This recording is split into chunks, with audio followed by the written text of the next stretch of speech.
नमस्कार, मैं हूं आपके साथ मयंक। आज 11 अप्रैल है और ईरान और अमेरिका के बीच इस्लामाबाद में बातचीत हो रही है। लेकिन इसी बीच बड़ी खबर है इजराइल से। इजराइल के 4 शहरों में भयंकर हमले हुए हैं, जबरदस्त हमले किए हैं और हिजबुल्लाह ने लिया है बड़ा बदला। देखिए, कल आईडीएफ ने जिस तरह से हमले किए लेबनान में, बेरूत में और दक्षिणी लेबनान में हिजबुल्लाह के कई ठिकानों को निशाना बनाया गया। उसके बाद पिछले कुछ घंटों के अंदर हिजबुल्लाह की तरफ से बड़ा अटैक हुआ है इजराइल में। हाइफा में, साफेद में, किरियत शिमोना में और गैलीली, इन 4 इलाकों में ड्रोन्स और मिसाइल्स और रॉकेट से हमले किए गए। हाइफा की बात करें, हाइफा में इजराइल के नेवी बेस के ठीक ऊपर एक बैलिस्टिक मिसाइल गिरी है। देखिए, ये मिसाइल ने हिट किया बेस को।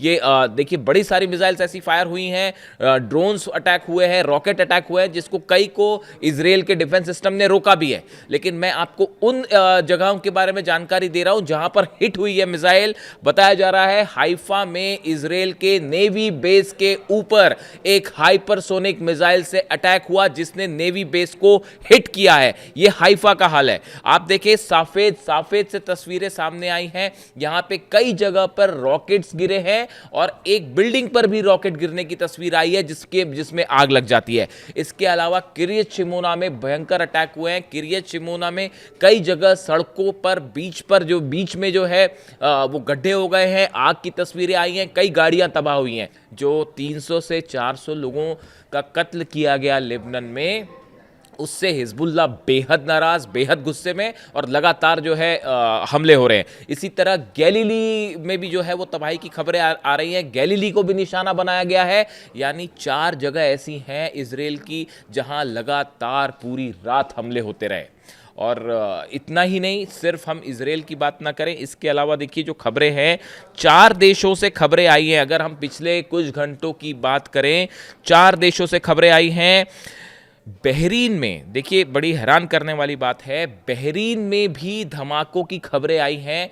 हालांकि ईरान की तरफ से, आईआरजीसी की तरफ से बयान आया है कि बहरीन में जो हमला हुआ है उसमें ईरान का हाथ नहीं है और आईआरजीसी ने हमला नहीं किया और ये फॉल्स फ्लैग ऑपरेशन भी हो सकता है। यानी कि जो बातचीत हो रही है उसको डिरेल करने की कोशिश हो सकती है, ईरान का ये कहना है। लेकिन बहरीन में अटैक हुआ है, बहरीन में जो है वो आग की तस्वीरें सामने आई है।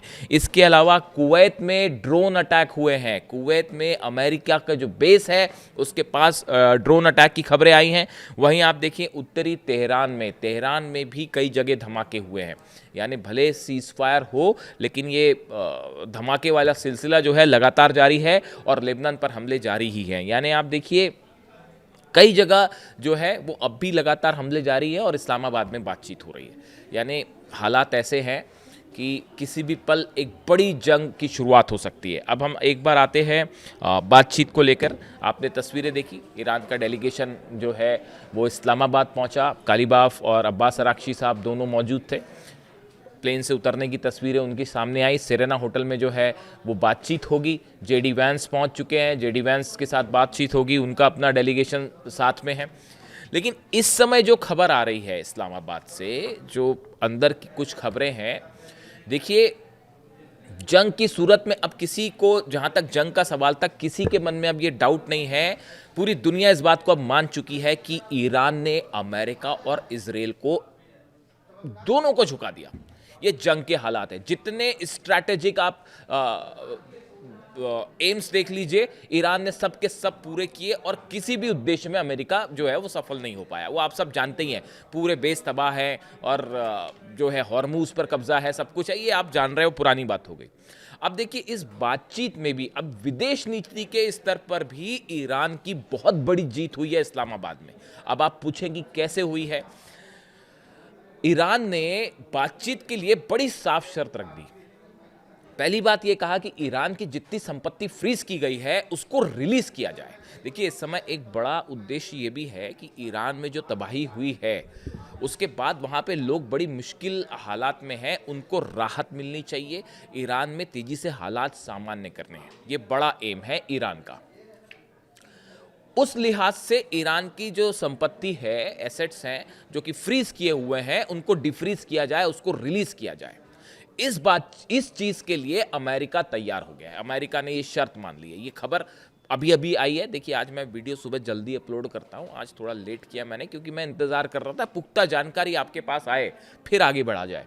तो देखिए, ये है मामला कि अमेरिका इस बात के लिए राजी हो गया कि साहब हम आपकी संपत्ति जो है वो रिलीज कर देंगे। दूसरी चीज, ईरान अड़ गया, जब तक लेबनान में सीज फायर नहीं होगा तब तक हम जो है वो बातचीत नहीं करेंगे। इसको लेकर देखिए, अभी जो नए डेवलपमेंट है उसके मुताबिक इजराइल और लेबनान के बीच में मंगलवार से सीज फायर को लेकर बातचीत शुरू होगी। हालांकि ये मुद्दा वही है, अब नेतन्याहू अपने हिसाब से चीज़ों को तोड़ मरोड़ के और अमेरिका के दबाव में चीज़ें करने की कोशिश है, लेकिन ईरान इस बात के लिए अड़ गया है कि पहले आप लेबनान से सीज फायर करिए तभी बातचीत होगी। तो संभवतः जो हालात लग रहे हैं कि जल्दी ही इसको लेकर भी जो है अमेरिका झुक जाए, फॉर द टाइम बिंग तो कम से कम झुकी जाए और ईरान की शर्तें मान ले। इसके अलावा आप देखिए, हॉर्मूज को लेकर भी ईरान ने अपना प्लान सामने रखा है कि हॉर्मूज जो है वो पूरी तरह तो नहीं खुलेगा, हम अपने मुताबिक खोलेंगे, एक जहाज़ों की संख्या निश्चित कर देंगे कि ये 15 जहाज़ हैं रोज़ जो वहाँ से निकलेंगे।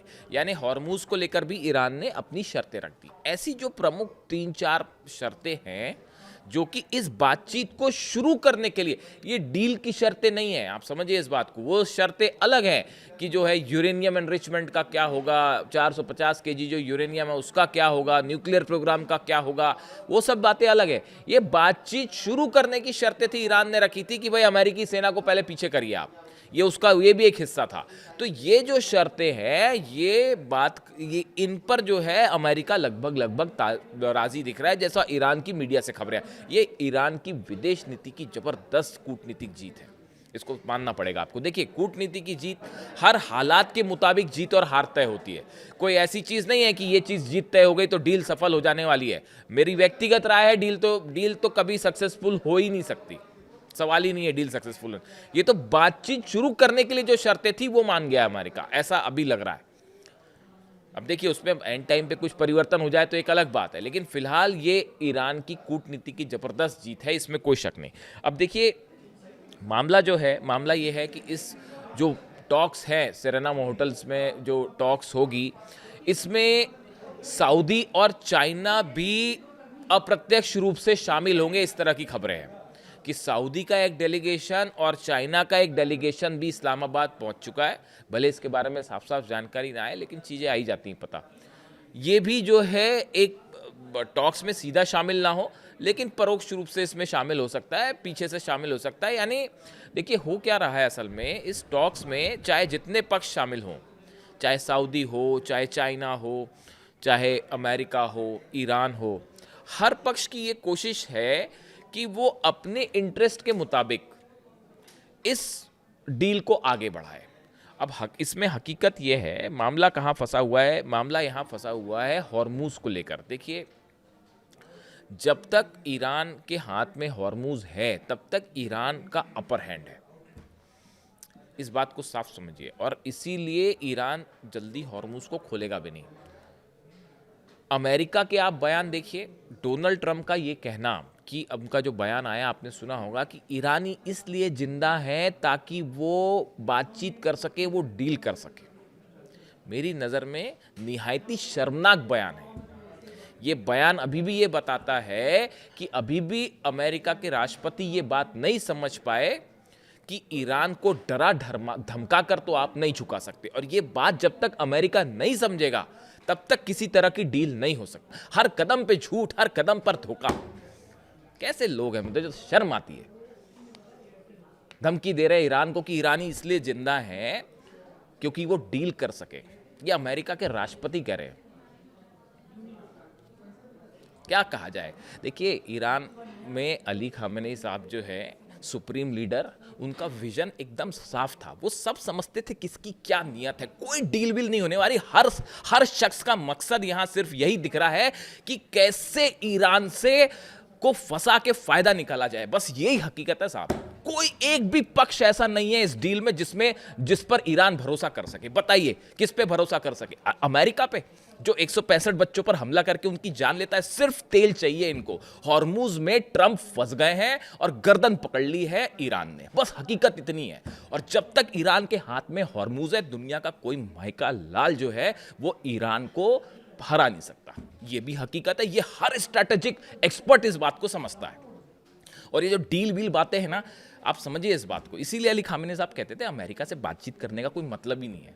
मुझे तो कभी कभी ये भी लगता है कि अगर उनका असैसिनेशन नहीं होता, वो जिंदा होते ना, तो वो अपना डेलीगेशन भी नहीं भेजते और बात ही नहीं करते इनसे। मुझे तो कभी कभी ये भी लगता है। किससे बात करोगे आप? नेतन्याहू से बात करोगे, इजराइल से बात करोगे, अमेरिका से बात करोगे? क्या बातचीत करोगे?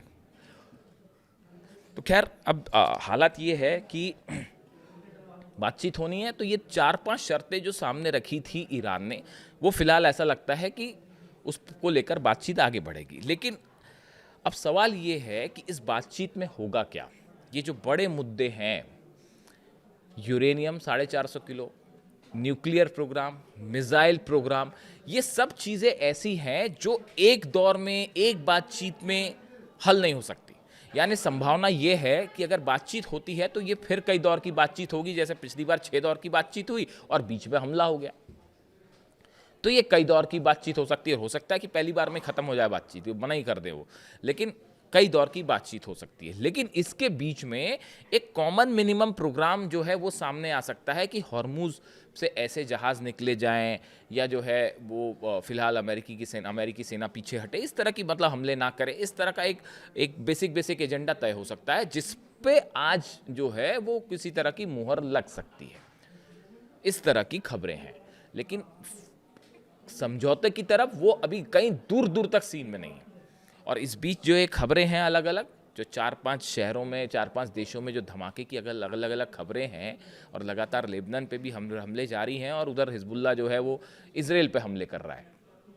इन सब सूरत में, इन सब सूरत हाल को देखते हुए इस्लामाबाद से जो भी खबर आती है, वो खबर मिडिल ईस्ट में अगले कुछ दिनों में हालात क्या होने वाले हैं इसको तय करेगी।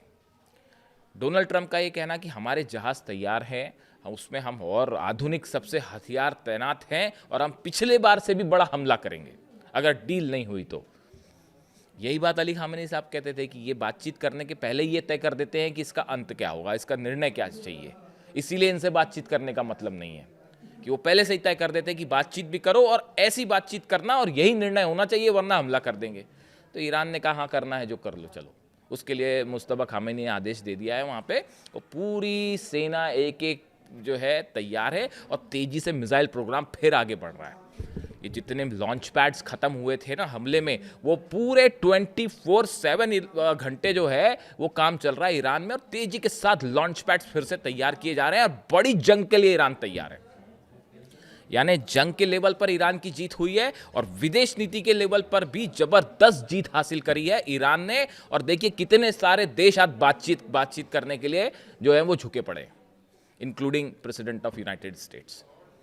तो अब इस्लामाबाद से क्या खबर आती है इस पर नजर रहेगी। जैसे अपडेट होगा आप तक पहुंचाऊंगा। Thank you so much.